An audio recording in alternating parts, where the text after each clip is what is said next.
But he was not a gangster. And we'll get into that, folks. But please first subscribe, like, share, hit those thanks buttons, all those good things. I would appreciate it. You know, I get a lot of comments that if Diddy was white, he would not have been indicted. That's not true. Let's take a look at who indicted him. All right? It was Damian Williams who indicted him.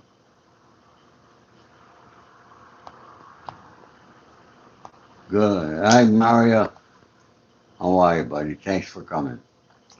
Okay? Who indicted Diddy? It was Damian Williams. What color is Damian Williams? He's black. So is that racial? Because I don't understand. Oh, what about the Alexander brothers? All right? Who's got an upcoming trial soon? The real estate guys out of Florida, also indicted in the Southern District in New York. And guess who brought the original indictment? Damian Williams. So it's not a question about color, it's a question about the laws, okay?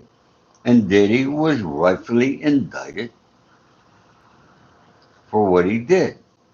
So let's stop this comments that if Diddy was white, he wouldn't have been indicted, okay? There's, they don't play the race card over there in federal court. All right, I wanted to make that clear, folks, because I get those comments, free Diddy, and all that there stuff. Okay, huh? No, Starlight, I'm not making this about color. Okay, I'm answering people who left me comments. Okay, I don't have a racial bone in my body. Okay, all right, and folks, we got people from London here. Have you all seen, if you remember, 2008, the year I got arrested and was in prison, a movie came out called Bronson with Tom Hardy. Actually, it's the movie that made Tom Hardy. That movie is made after a real life character whose name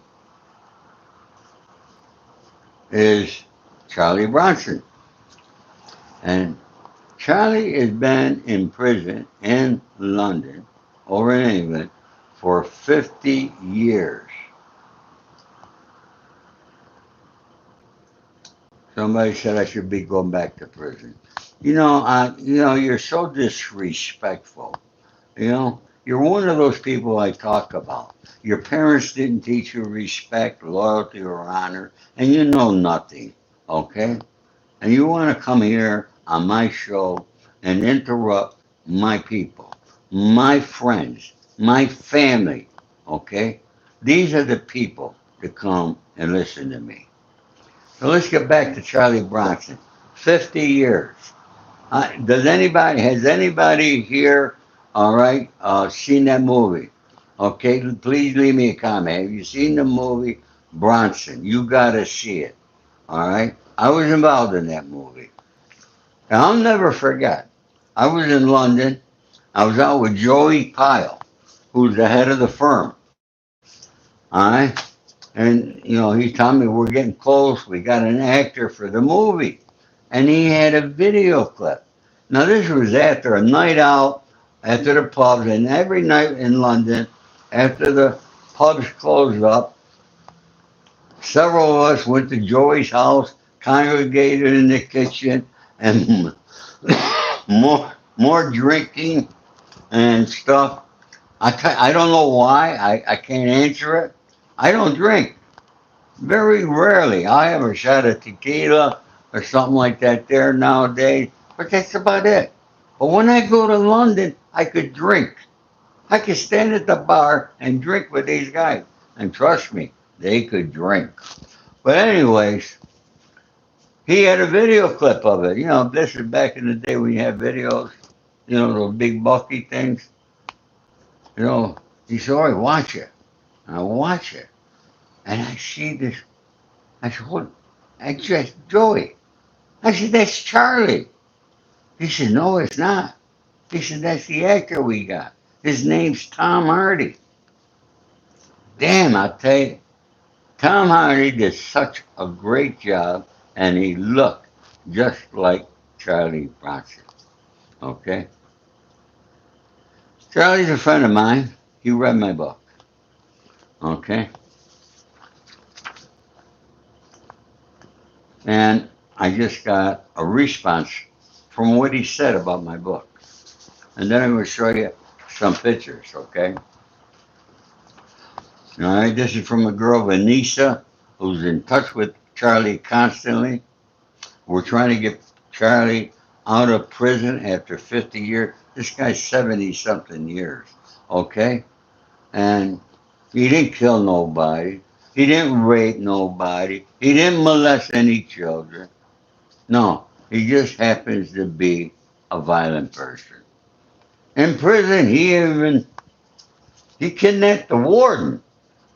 Yeah. One time he got out of his cell and he climbed up on the roof. And he's with the pigeons. I mean, you got to watch it, folks. It's unbelievable. But, you know, the guy's got a great attitude. And let me tell you what. All right, good morning, Ori. I just spoken to Charlie. And he is doing you a masterpiece. He doesn't do these for everyone. He was so overwhelmed with your book and said Joey was like a father to him. That's Joey Pyle, my best mate, the boss of the firm, the head of London. When he has finished it, I'll get you details and send it to you. Charlie is an artist, does portraits, he does a lot of artwork, okay? And I'm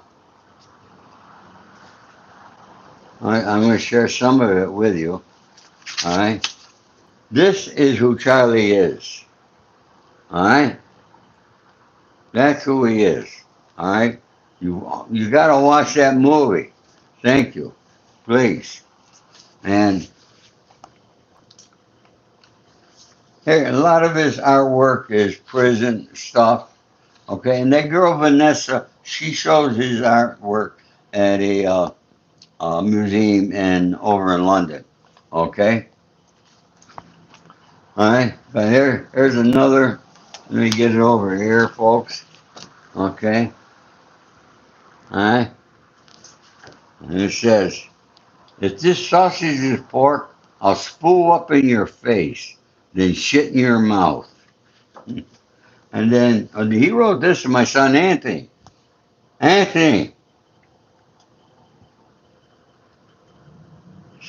I can't even read his writing.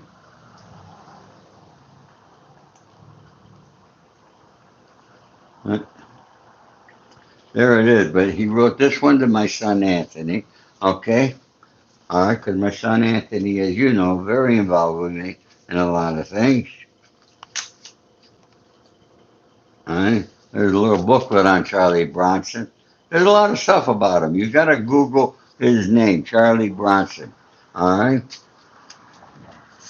Now here's a picture. That's Joey Pyle. Joey Pyle, who was the head of the firm. You have no idea how much I miss this guy. We talk 4 or 5 times a day. I visited London. He visited here.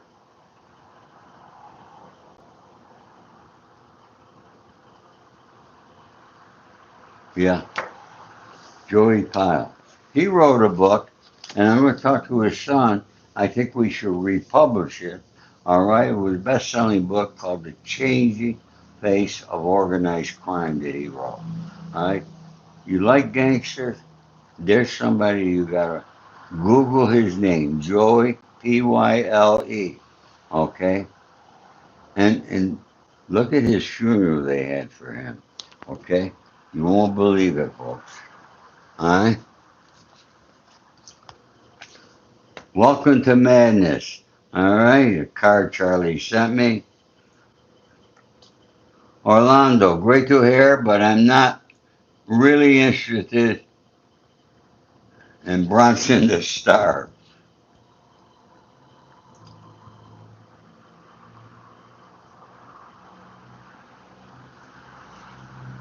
He was a fighter, Charlie.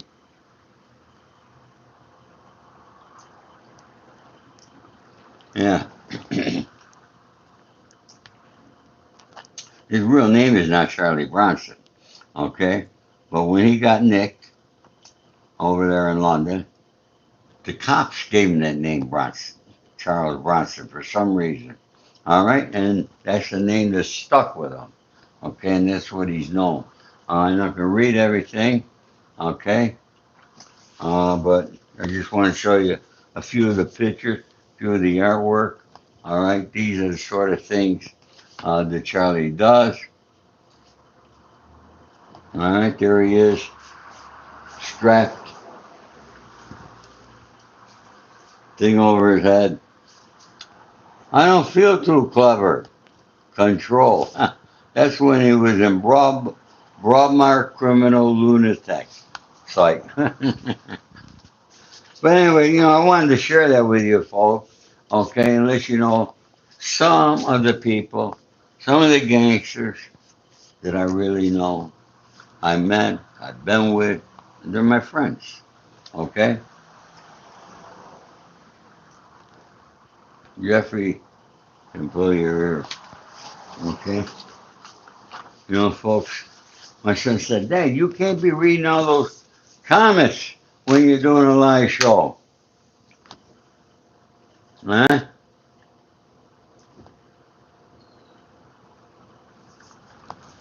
Huh? Yes, I did, holy crap. Folks, so anyways, those are some of, yesterday I was on here and people really love the gangster show, the gangster stories. And I told you I'm going to be doing more of them.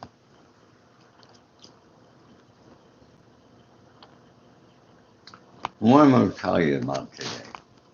See, I can't talk about stuff like Sammy Gravano does, some of these other guys who were informants. So, Allah, thank you, Angel. I appreciate that. All right? Let them go. Don't bother with those nobodies, disrespectful people. Okay? But let's go back to Diddy. All right? You know, I don't know what Diddy, how much time he's going to get. As I told you, I'm predicting 10 years. Sammy Gravano predicts 20 years. And somewhere he's going to be sentenced.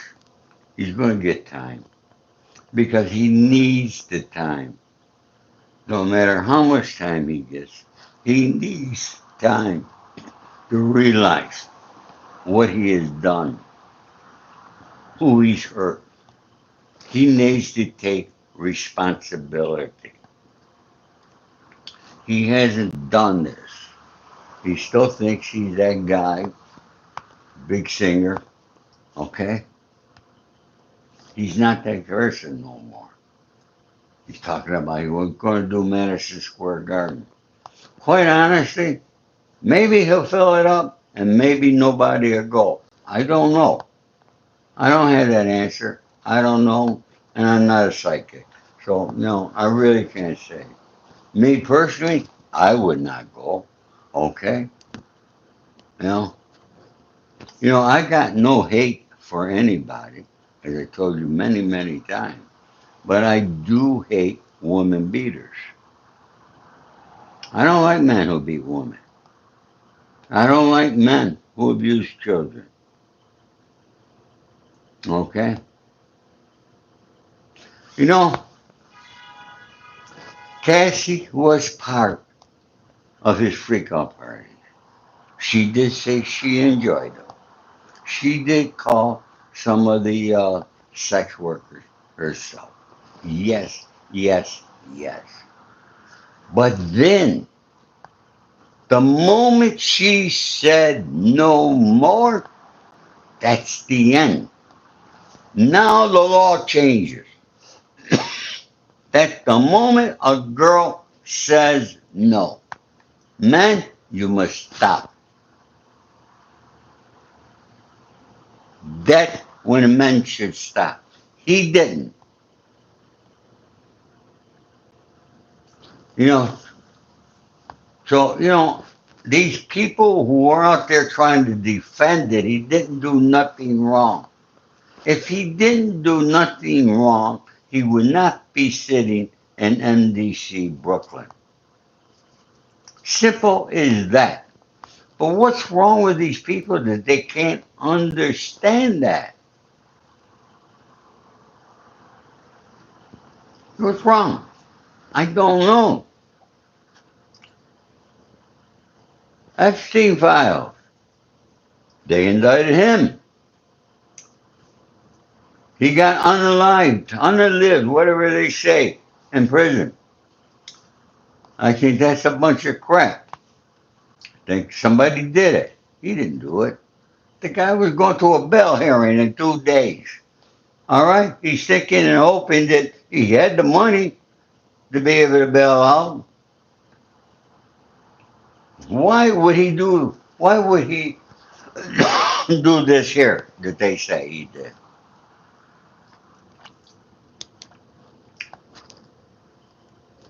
Why? No reason at all. Why did Bill Barr visit him 2 days before? Bill Barr, the head of the Department of Justice at that time. Why?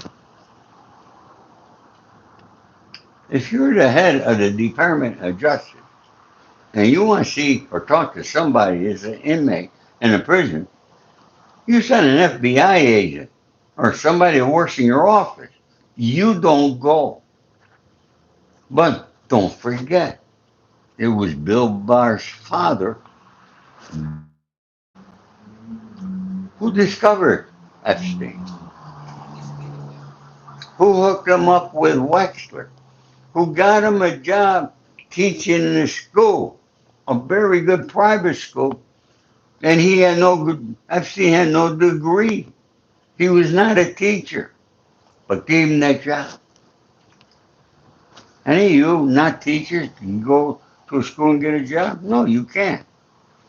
But he did.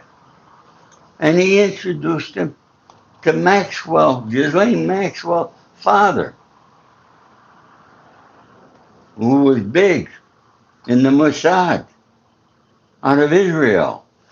So what's all this connection? Why is Israel, a country of 9.5 million people, always involved in all the scandals that we see? Why? Because they get dirt. You see, the Mossad is different than our CIA, okay, and other secret M6 over in England and KGB. They get dirty dirt on people, and then they bribe the people, okay? All right? That's what they do.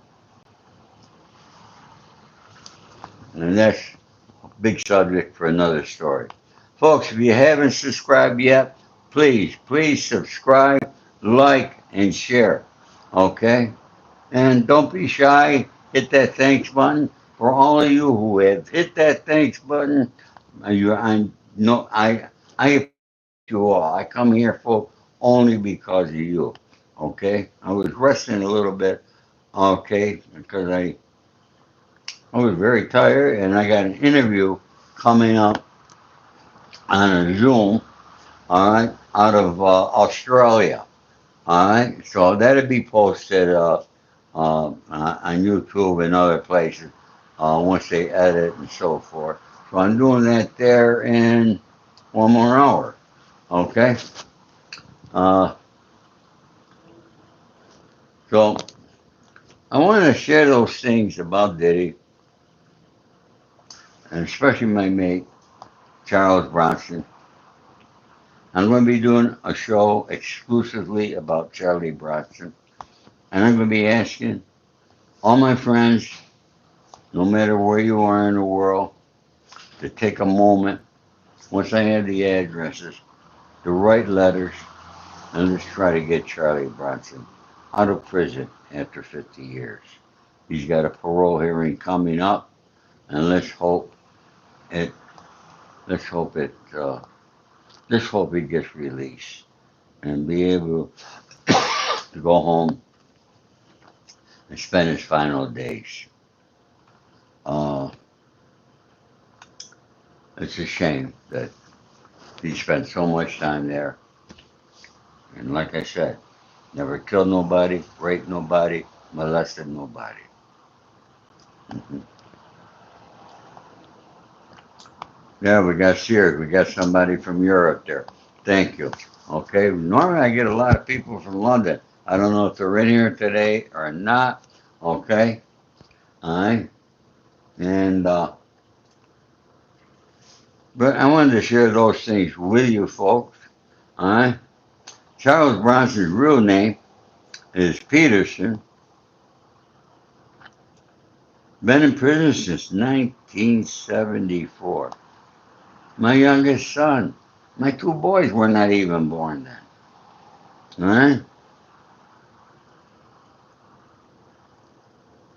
he was initially sentenced to 7 years for armed robbery, but his violent behavior in prison led to extended sentences and numerous hostage taking incidents. He remains incarcerated HMP Woodhill, and his case is currently under review by the parole board. Yeah, he's got a Wikipedia up there. You can read all about Charlie there. And like I said, I'm going to be telling you folks more stories, more gangster stories, because I, you folks seem to like these gangster stories. You know, you heard about Jerry Zimmerman before. Jerry's in my book. And how Jerry Zimmerman met Sonny Francie way, way back in the year. Fawn Schreiner, yes, Fawn. Are you from London, Fawn? I think you are, aren't you? I'm not sure. Okay. No, Maxwell, I got to agree. Ghislaine Maxwell should not be released. Yeah, she was very instrumental. She molested some of these young girls herself. Okay, she's the one who went out and got them. I'm sorry, Fawn, but thank you anyway. You're from California, all right, like I am.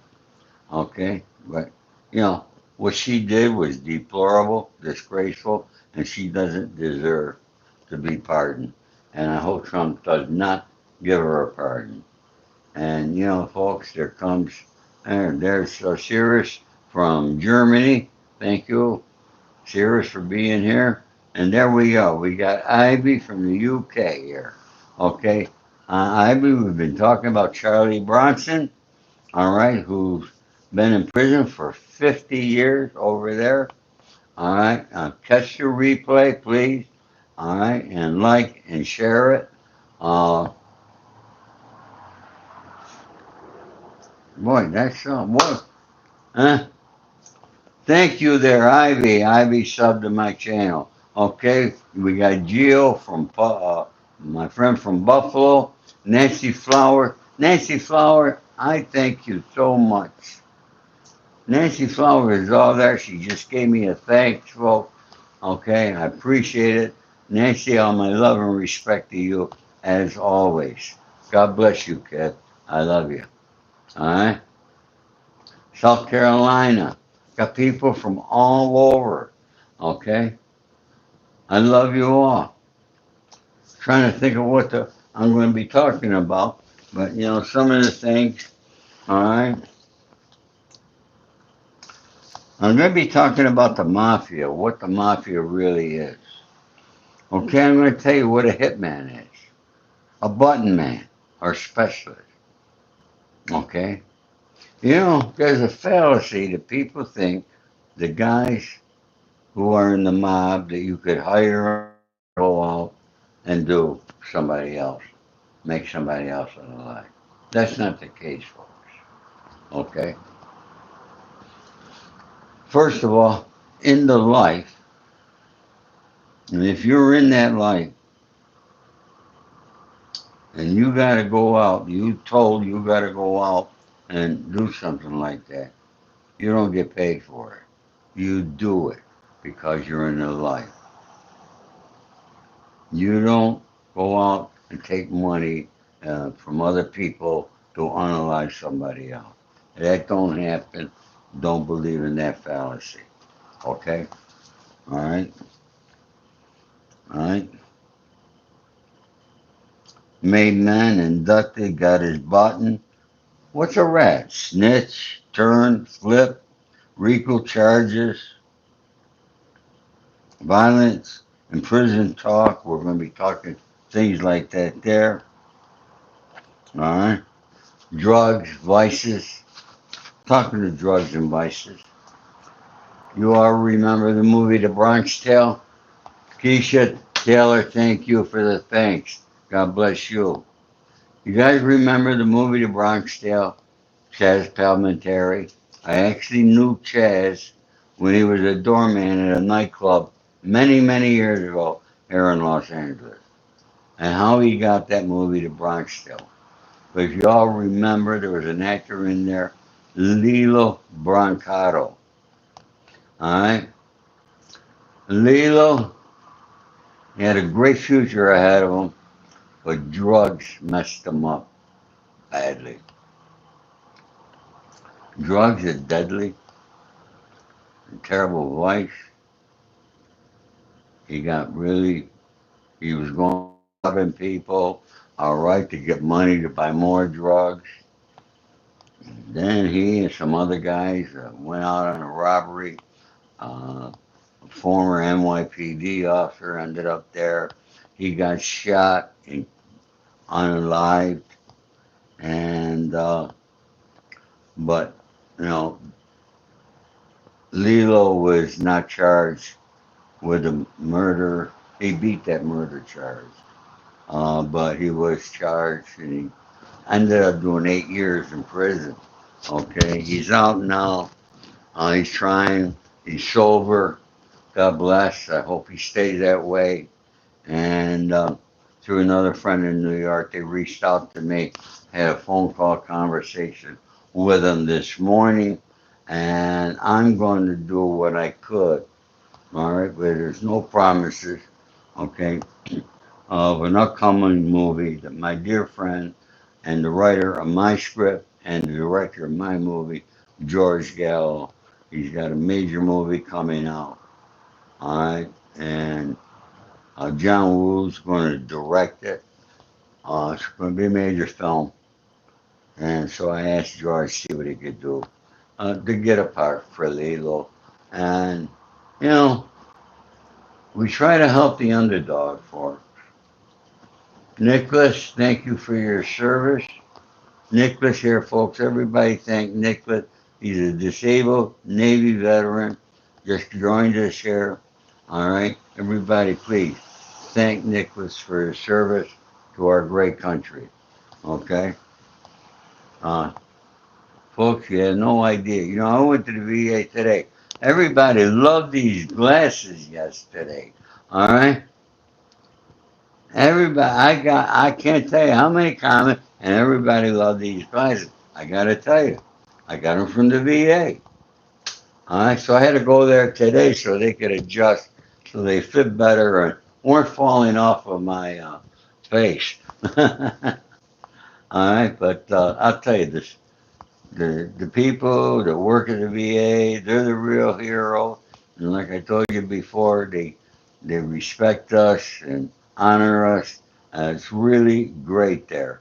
All right, and so any military man or woman that's here, all right, I genuinely, from my heart, I thank you for your service.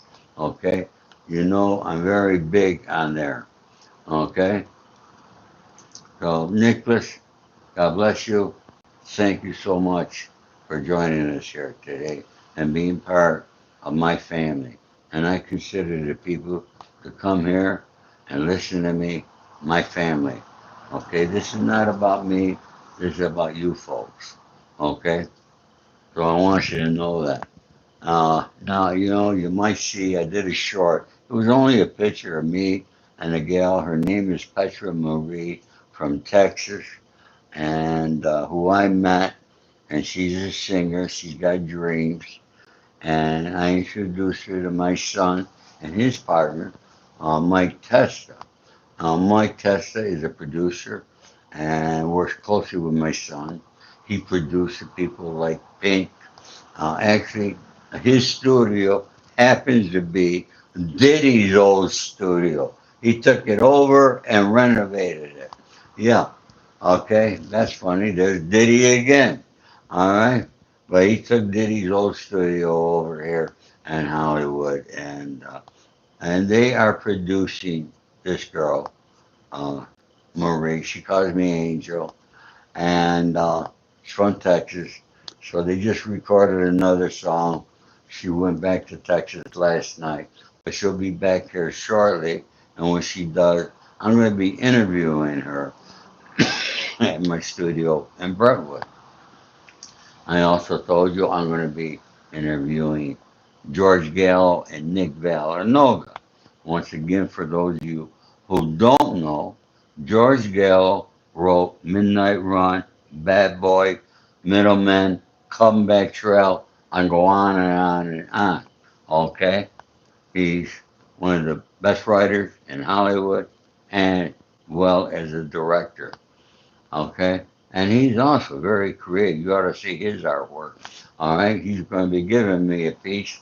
When he does, that'll be the piece that I'll put this someplace else and showing you George's artwork. All right?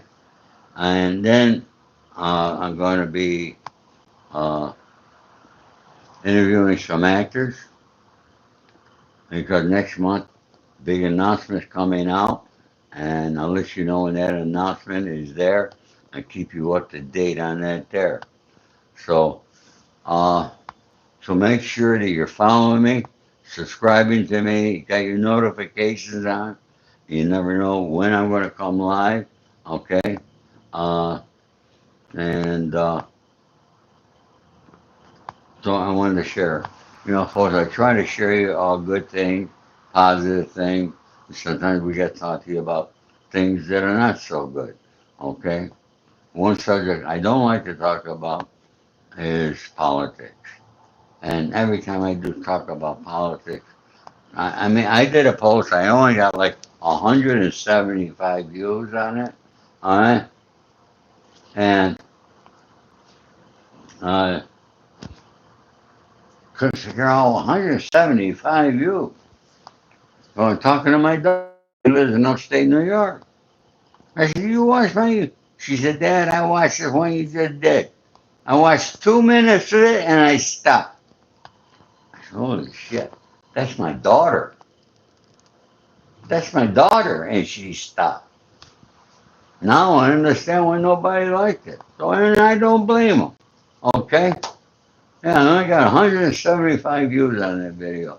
Because it's about politics. Really, who gives a shit anymore? Okay? Those people are going to do what the hell they want up there in the House of Washington, D.C. Okay? And you're going to get more bullshit after bullshit about it. All right? Religion is not another subject to discuss. I was taught that when I joined the army. Okay. Somebody said, "Why are old people useless?" No, we're not useless, my friend. I hope someday you get to be old and that you're not useless. I hope that someday you learn to be respectful. Okay, this is true. The guy's name is Ishai Israel. Okay? Now, can you see how stupid he is and moronic he is?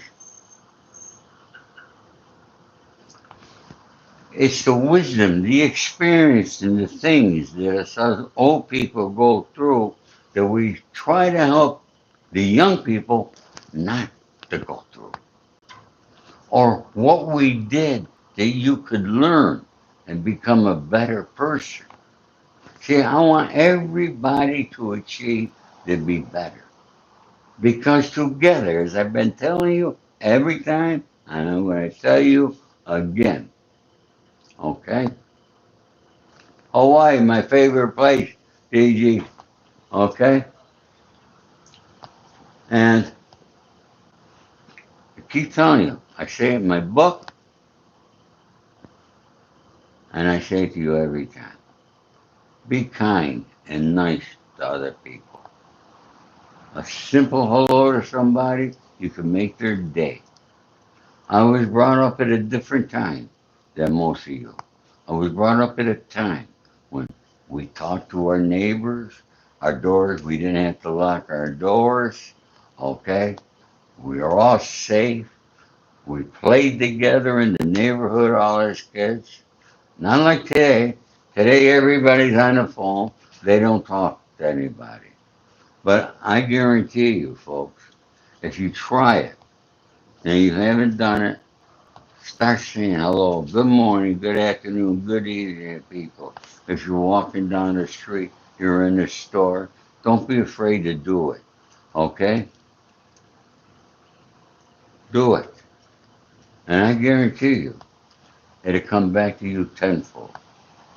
So, folks, as I always say, I say it in my book, together, let's all hold hands. Together, we can make this world a better place.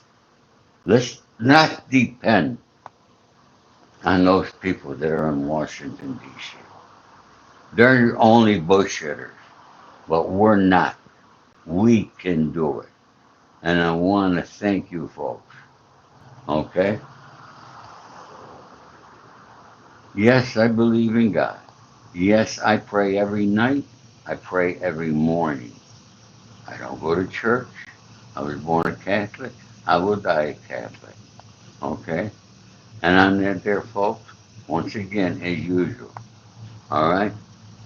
All my love and respect to all of you. You're my family. I love you all. God bless you. And everybody, have a great day. I'll see you tomorrow with some very good news. All right, folks. Have a blessed evening. Take care now. Bye bye.